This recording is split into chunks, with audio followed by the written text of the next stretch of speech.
Hi, welcome dear friends. Today we're talking about the Fermi paradox, life in the universe. Have extraterrestrials come to Earth or not?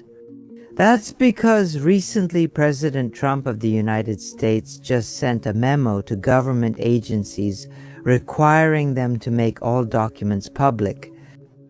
Attention! All the documents they have regarding unidentified flying objects, UFOs in English, this is also called unidentified aerial phenomena, unidentified aerial phenomena. In practice, honestly, I don't think this will happen. Why?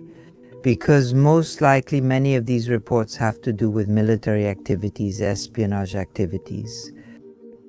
Many of those unidentified flying objects are actually enemy aircraft or cutting-edge technology, drones, and so on.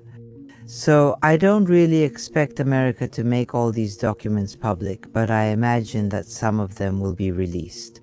And that will once again generate emotions upon emotions all over the planet, including in Romania, of course, and it wouldn't be the first time. Last year, the Atlas Comet just passed by us, and many people were saying it was an extraterrestrial ship. It came, it passed, it left. It wasn't an extraterrestrial ship. It was just an ordinary comet. Obama recently gave an interview in which he said he is convinced that extraterrestrials exist in the cosmos.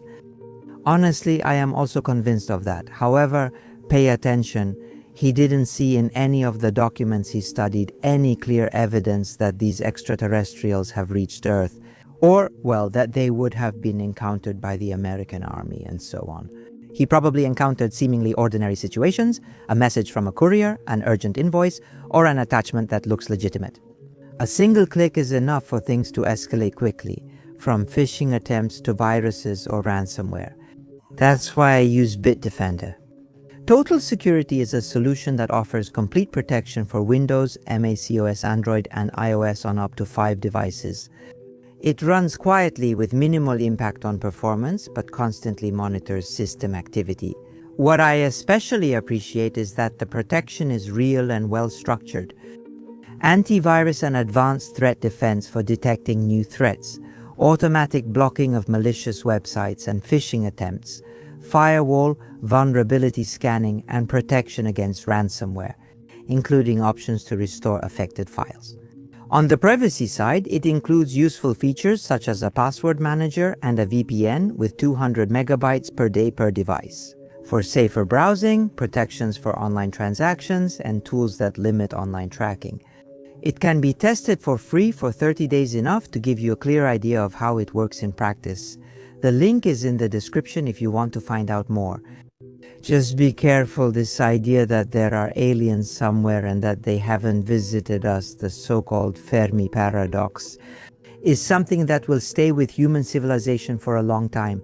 And it's something that haunts me as well. After all, why haven't aliens visited us? It can't be that in such a vast universe there aren't other aliens out there somewhere. And I bought a book, I read the first chapters and I was somewhat disappointed. Well, I wanted to find out more information, but I found out information I already knew. And I sat and thought and I said to myself, you know what?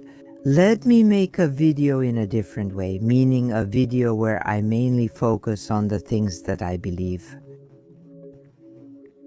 To make this video speaking freely, yes, and this time to talk about the Fermi paradox. What I, Christian Presura, believe, what I think, why haven't extraterrestrials visited us? And I will probably try to make others as well, especially if you like this format, in which I will try to present not so much the subject in general, what the possibilities are, what one person said, what another said, and so on. And in this way you can also see the range of possibilities. And it will be basically, so to speak, a format in which I will talk more or less directly about what I believe. So basically, there will be a few hypotheses that we will discuss, but these are the hypotheses that I consider important. And of course, there will also be a logical structure so that we can understand together roughly where we're heading. But in the end, I would like to lead you toward what I think about this issue. Alright, so today, about Fermi's paradox, I think I'll also make some other videos in my head about traveling back in time and other things.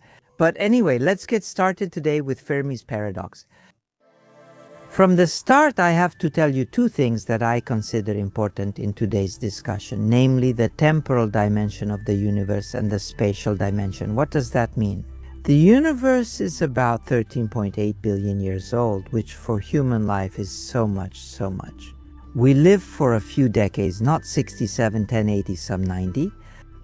Much, much less than those 13.8 billion years. And it seems to me that indeed the universe has already lived for a very long time. However, I believe that this point of view is wrong. Personally, I believe that the universe is in its childhood. And why do I say that? Because according to all the models we know today, including most importantly dark energy, the one that causes space to continue accelerating, the universe will keep expanding and is still expanding at an accelerated rate, which means that the age of the universe is much greater than 13.8 billion years. No one can put a number on it now, but how should I say, numbers over 1 trillion years, or thousands of trillions of years, or millions of trillions of years are as plausible as can be. And these numbers are normal. If we look at the lives of stars, for example red dwarf stars, they live for trillions of years, they're just in their childhood. We haven't yet seen red dwarf stars that have burned out, even though 13.8 billion years have passed. So if we compare the current age of the universe with its total lifespan, which is, let's say, many thousands of billions of years, maybe even more, we are in the childhood of the universe, and this becomes important for today's discussion. The second thing is that at the same time we are in a very small local area of the universe. I mean, we look at all the stars in the sky and everything we can't see anymore, but what we can measure, and we call this the observable universe, well, this observable universe at the present time has a diameter of about 95 billion years.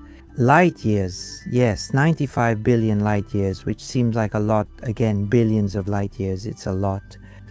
Even so, we can calculate based on the curvature of the universe what the minimum size of this universe is. And this size turns out to be at least 100 times larger in diameter. So in other words, we know that this universe is at least 1,000 billion light years in size, much larger. So these are the 2 points with which I will start today's discussion. Somehow we have to keep them in mind all the time because they become important. 1. We are in the childhood of the universe. 2. We live in a very small area of the cosmos which we call the observable universe, which even so is very, very large. And we don't know what is outside this observable universe, which is much larger, and moreover we will never know, according to current laws, due to the accelerated expansion of the universe.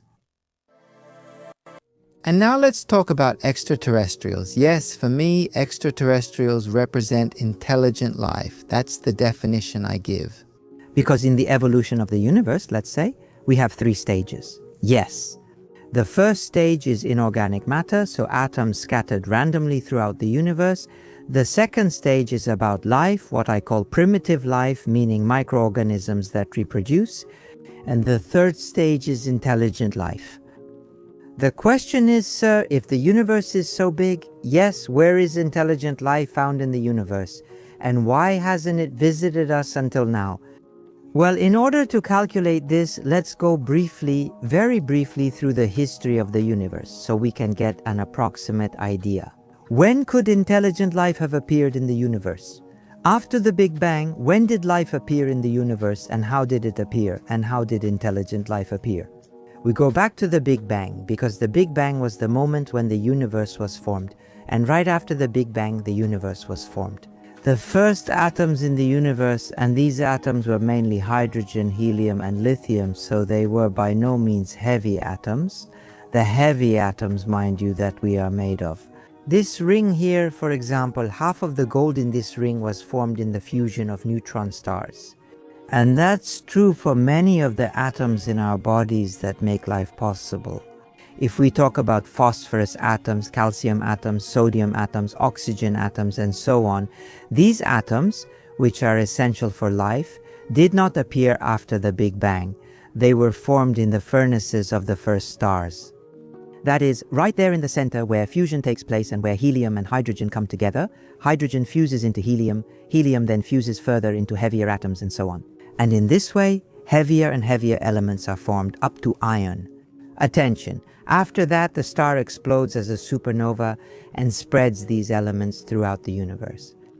So in order to have elements up to iron, we already need the first stars in the universe to reach the end of their lives.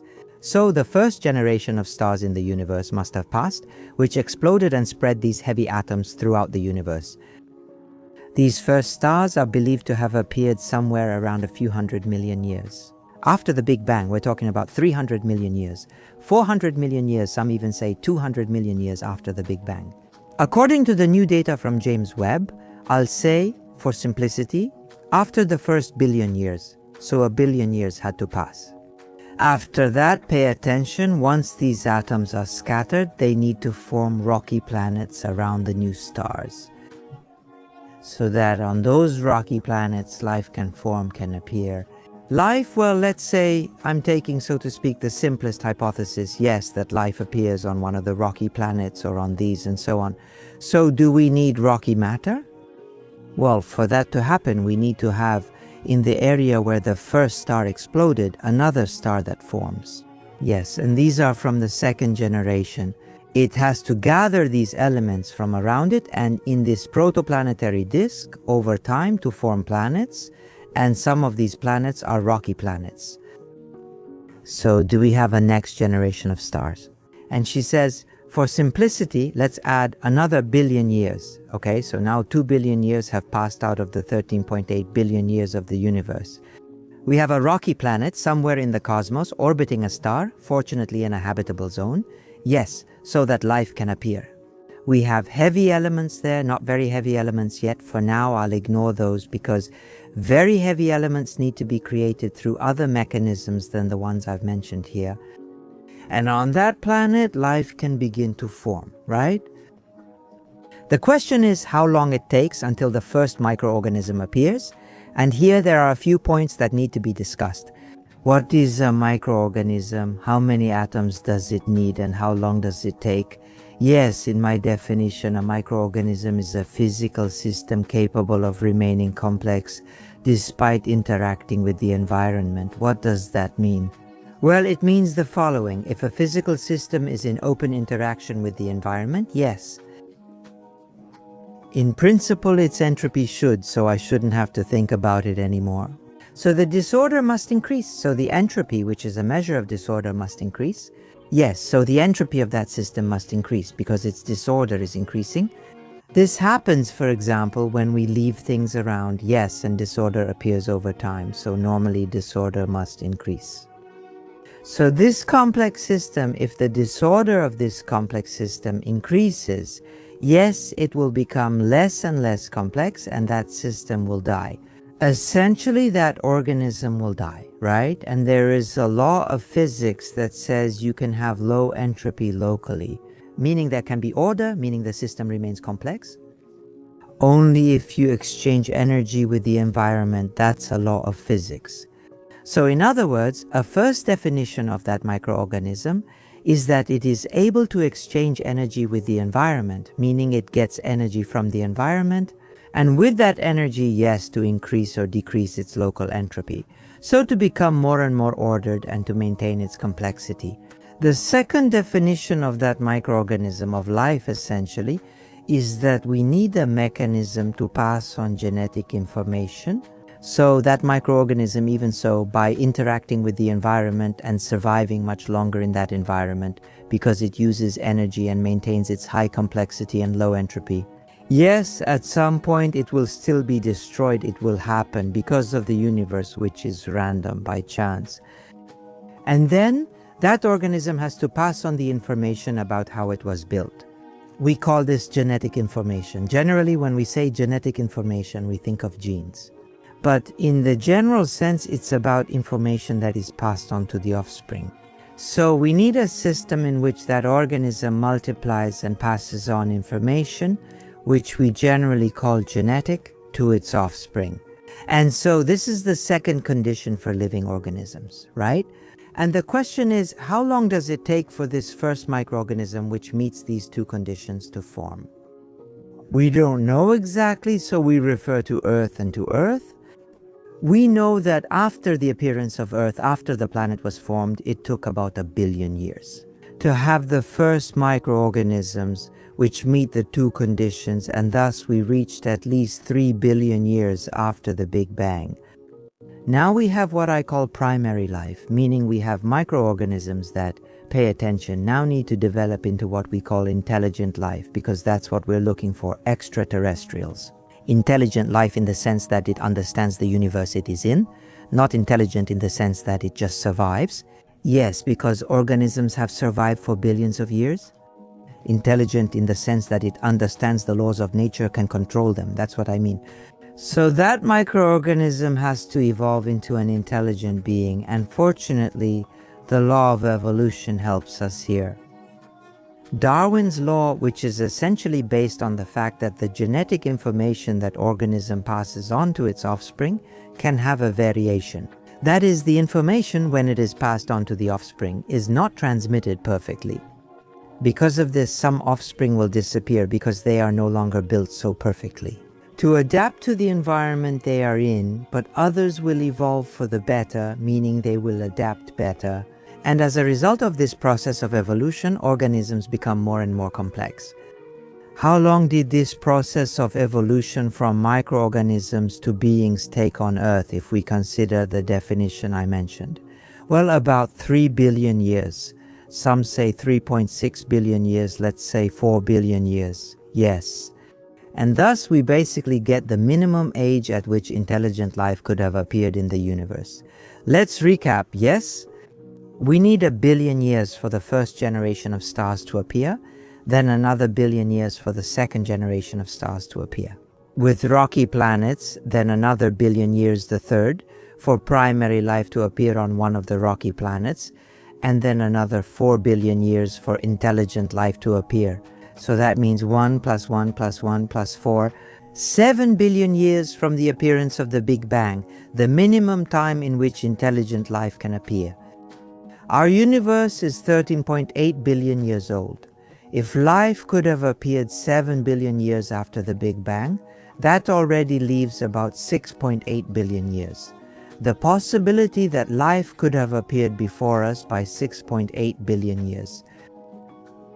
And that already leads us to think about how far ahead such a civilization could be compared to us. Because, keep in mind, let's assume that even advanced civilizations can't surpass the speed of light. That means if somewhere a civilization appeared 6 or 8 billion years ago, they could have discovered us. If it was closer to 6 or 8 billion light years from us, civilizations could have appeared 6 or 8 billion years before us. Let's say 6 billion years, yes? The question is, where are they? Because if they could travel at a speed close to the speed of light, let's assume they can't exceed the speed of light. Then we should find them within a sphere with a radius of 6 billion light years away. Yes, we should find another advanced civilization, and that advanced civilization would have been so advanced that it could travel at a speed close to the speed of light, and in the meantime, it should have come across us. I told you from the beginning that I wouldn't go into all the details and all the possibilities of this paradox, this dilemma, and I'm going to tell you directly, straight up, roughly what I think. 1. I think that the chance for it to appear exactly at, as we calculated right at the beginning, at 7 billion years, is pretty small. Because you see, it has to be in a habitable zone, it has to be near a suitable star, and so on. You need to have the right combination of atoms and so on. So today it is said that if we are to discuss this, let's take a realistic number and say that realistically a civilization could have appeared about 1 billion years before us. Because indeed they are so rare that it's so hard for them to appear. So not 6 billion years ago, but 1 billion years ago, this could have happened. Which gives us a sphere around us where an extraterrestrial civilization could have appeared. At about 1 billion light years away, how many galaxies are in that sphere? Approximately 3-4 million galaxies. Yes, there aren't billions of galaxies, there are millions of galaxies, but still there are millions of galaxies. Let's remember that each galaxy, and I'm talking here about the large galaxies, not the smaller ones, each galaxy can have hundreds of billions of stars. The question is, how can we calculate this probability of life appearing? And the answer is that we don't know. It is extremely, extremely difficult to calculate this probability of life appearing. First, because we only know one form of life, which is ourselves here. Yes? And secondly, we know that life is very complicated. And here I will take the argument of intelligent design. Yes, the intelligent design theory, which says this: Sir, the human body is so complex that it could only have been made by a creator. It could not have appeared by chance. I will take this argument and turn it around and tell you what I believe. I say it like this: yes, indeed. If we study the human body and study biology, and we look at the human cell or the animal cell and see how complex that structure is, with genes, with DNA, with proteins that are formed, with ribosomes and so on. Yes, and the interaction between all these proteins is so complex. So I believe that the chance for a first microorganism to form from a random structure of atoms is actually very, very small. In other words, those who use this intelligent design argument are essentially partially right. The probability is very, very, very, very small. And just to get an idea, yes, a microorganism capable of sustaining itself would need to have at least 1 billion atoms, and the atoms respectively need to be in that area, in that chemical zone, so they can actually arrange themselves in the form needed for it to take energy from the environment and ambience to survive. And that's the first condition, yes, the one with entropy, to keep the entropy low, and after that to actually self-replicate, to pass the information further. So the chance, once again, is very, very low. And here is a first assumption that I personally make, namely that the chance is that low. So that in a single galaxy, it's only possible for a few places to appear where this simple life emerges. So that means that in our galaxy, we might find simple life on other stars, but we'll find simple life, I don't know anymore, on 10 stars maybe, on 20 stars, but that would be the order of magnitude. We won't find life on millions of stars. We start from this first assumption then that in a galaxy, we would have only a few places where we have simple life. What is the chance that from simple life it will evolve? In a period of time? Here on Earth it's been, as I said, about 3 to 4 billion years. Yes, how long does it have to take? And what is the chance that from that simple life, intelligent life will appear? Intelligent life that will discover the laws of nature, so intelligent in that sense. And here my opinion again is that it takes much longer than it took on Earth. Because we're talking about the law of natural evolution, so you need to have all kinds of genetic mutations. Yes, which in the end should lead to a nervous system that more or less imitates what we have today. With artificial intelligence models and neural networks, I mean, they manage such a level of information processing that you end up seeing the world with different eyes. That is, let's say in this case, with the eyes of a mathematician, so you can understand the mathematical laws of nature. Alright, and now we return to our sphere, which has the size of about a radius of roughly 1 billion light years and contains around 3 million galaxies. In each galaxy, we have a few dozen, let's say, planets where primary life appears, and we have however many civilizations could emerge here. So we have a few dozen multiplied by millions, a few tens of millions of places where we had primary life. On how many of these could intelligent life appear? And here, I don't know, but I imagine there are two possible answers, meaning if I believe in something, I basically believe in these two possible answers. That's why I'm telling you what I believe. The first answer is that in this area, in principle, only a few advanced civilizations can appear. So, in other words, in this area of, let's say, 1 billion light years, with a radius of 1 billion light years, we are the only advanced civilization in this area. So, in other words, the chance is small. That is the first possibility. And the second possibility, which I will elaborate on next, is that in this area, if intelligent life appears, it evolves very, very, very quickly to a stage that is much, much more advanced than what we understand today as civilization. I'm going back now to the first option just to finish with that, yes. So I really think it's very possible that we are the most advanced civilization in this bubble with a radius of about 1 billion light years. It's not a tragedy. Why isn't it a tragedy? Because I remind you of the 2 points from the beginning. I mean, first, that we are in the childhood of the universe, and second, that we are in a very small area of the entire universe. That is, the entire universe is at least 1 trillion years in diameter, at least 1 trillion years. That is much larger even than our observable universe, and much larger than our bubble of 1,000, no, our bubble of 1 billion light years. So we have here a bubble with a radius of 1 billion light years, and the universe is at least 1,000 times bigger. So that means we have 1,000 times 1,000 times 1,000, we have at least 1 billion such bubbles. So this basically says that in the whole universe there could be 1 billion advanced civilizations like ours. It's just that we in our bubble are the only ones, and we haven't come into contact with the others yet. The second solution I believe in is that civilization makes a huge leap and reaches a point where there are no more limits. Civilization as we understand it. What do I mean by that? When I say that, I'm thinking about the deep laws of physics, which we don't know and we don't use them. I mean, today we are an electromagnetic civilization. We know the laws of electromagnetism and we use them. And that's what we look for when we search for extraterrestrials. We look with light, which is an electromagnetic wave, or we listen to radio waves, which are also electromagnetic waves. Assuming that civilization will also be one based on the laws of electromagnetism, only that in this fundamental understanding of the universe, the laws of electromagnetism are here, above. Deeper are the laws of quantum mechanics. We use some of them, deeper than the laws of quantum mechanics.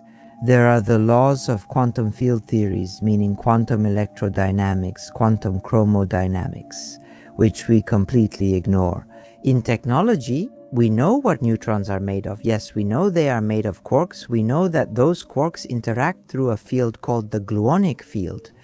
And we also know the equations of that gluonic field, which are essentially a generalization of Maxwell's equations of the electromagnetic field, so we know them, the equations.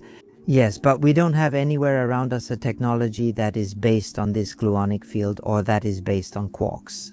Yes, we use nuclear decay from time to time, but that's at a very high level. We don't use these deep laws in technology. An advanced technology which, if it develops, might develop very quickly, it will end up using these laws in technology and even laws that are more hidden than these. Maybe they will move towards the Higgs boson. We know that there is a Higgs field in the universe which essentially has the same value everywhere.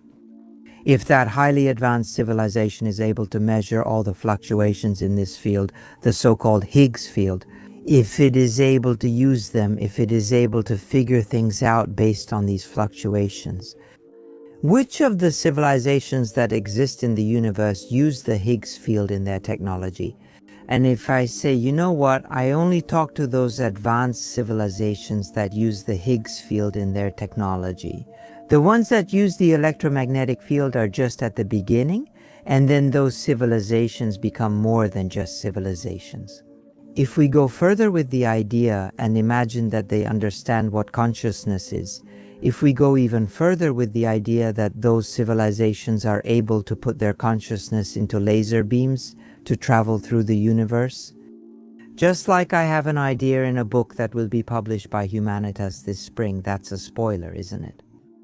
But what if indeed these civilizations understand what consciousness is and go inside matter to extract consciousness from there? I mean, what do they become if you manage to write consciousness not only in rays of light but in the matter that surrounds you? If you can transmit it through these quantum processes over billions, I mean over very great distances, Are you still talking about civilizations as we know them? Are you still talking about relationships between members of a civilization? Are you still talking about space rockets? There won't even be space rockets anymore. If people travel at the subatomic level within unknown laws of matter and use their consciousness directly there, I don't know if it can still be called a civilization in the sense that we know it, with members, with laws of civilization, with traveling by rockets and so on. They don't need all these things. So the point I want to make is this. The second line I believe in is that if a civilization advances technologically, it advances to the point where it surpasses what we call. But then yes, if we think in these terms, it's possible that, say, a few 100 million years ago, somewhere in this bubble of about 1 billion light years, such a civilization appeared that can still be called a civilization, one that has passed the stage of civilization as we know it, and it's somewhere in a state that we still don't know how to name. And yes, it's possible that this, let's call it a civilization because I have no other way to call it, this form of existence. Rather, what if they realized that somewhere on Earth there are people? How would they look at those people? Well, just like we look at ants, they would have such a high level that for them our existence is completely irrelevant. So irrelevant that, I don't know, we wouldn't even be able to realize they exist because of that. In this scenario, and actually in the first scenario as well, not CLED in those OSN files that the Trump administration was supposed to make public. We're not going to go into that because in the first scenario I said I don't believe aliens exist in an area with many galaxies around us. So maybe it could be as big as 1 billion light years, yes, distance, with no advanced civilizations, then there's no one to visit us. And the second scenario, they are so advanced that, as Asimov said, their technology would be more than a miracle to us. I mean, we would consider it a miracle. So I think we wouldn't even realize it, we wouldn't even notice that they might be somewhere around here. It's not about us seeing some rockets coming into the water, coming out of the water at incredible speeds, because they didn't invent rockets to travel. Do you get along in both situations? I don't expect there to be anything in these unidentified flying object files, but to go back and return to the topic, that I have to wrap up this video made freely, and it's okay. In the end, it's okay. I don't think there's any problem. Please leave me your comments, and if you want, let me know. I also have other topics like time travel, and maybe I'll manage to be shorter again. But I go back to the two main ideas I have about the paradox. The first is that the universe is in the childhood of the universe. We, in this bubble with a radius of 1 billion light years, might be the only advanced civilization in our galaxy. There might be only a few planets with primitive life. But that's absolutely not a problem. We are in the childhood of the universe. The universe is 13.8 billion years old, but it will live for trillions of years. Although in other areas life could appear, intelligent life, again, the universe is much bigger. It has a radius of a diameter of at least billions of light years.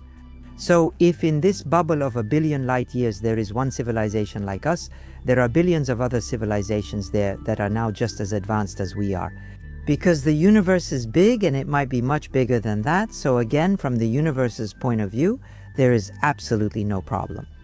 The second option I told you about is that it is very likely that once an advanced civilization discovers a technology, it will advance very, very quickly in a short period of time.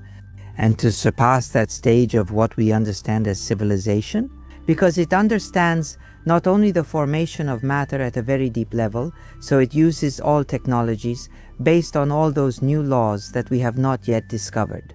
We're not talking, as I explained, about gluons or quarks. For them, those are outdated things. They use even deeper technologies, even deeper laws behind quantum field theories in their technologies.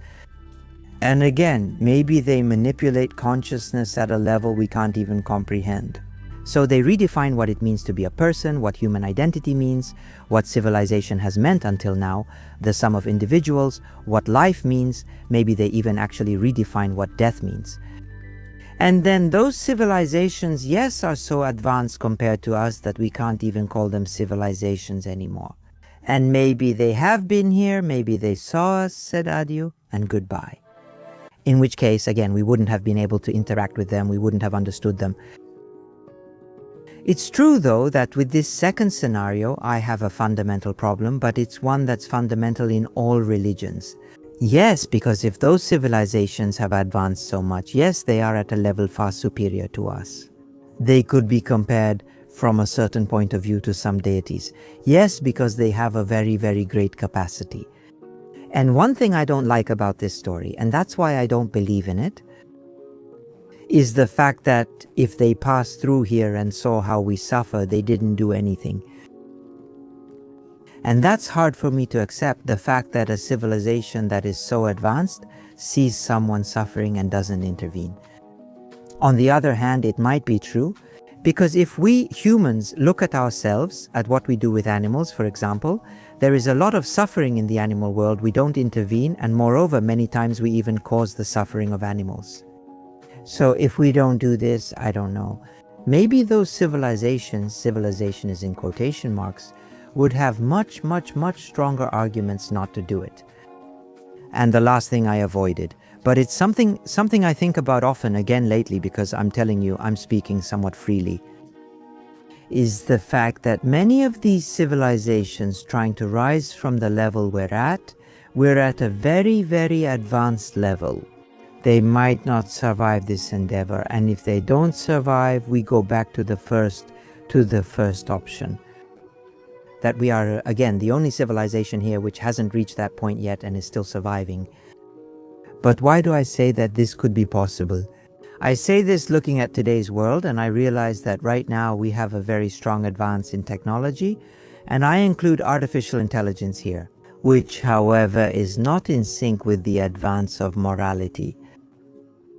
I mean, our morality is still somewhere around here, while technology is advancing a lot very much, but it's not just some bad people with a lower level of morality can use the new technologies not to do harm, but to completely destroy civilization. And there are some scenarios that are increasing. We had these problems once nuclear bombs appeared.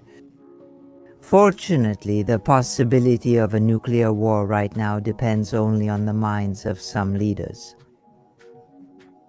And so, as long as these world leaders have the ability to understand that we could all destroy ourselves in a world war. Yes, we won't have a nuclear war to destroy civilization, but we are vulnerable. We are vulnerable because crazy leaders can still appear.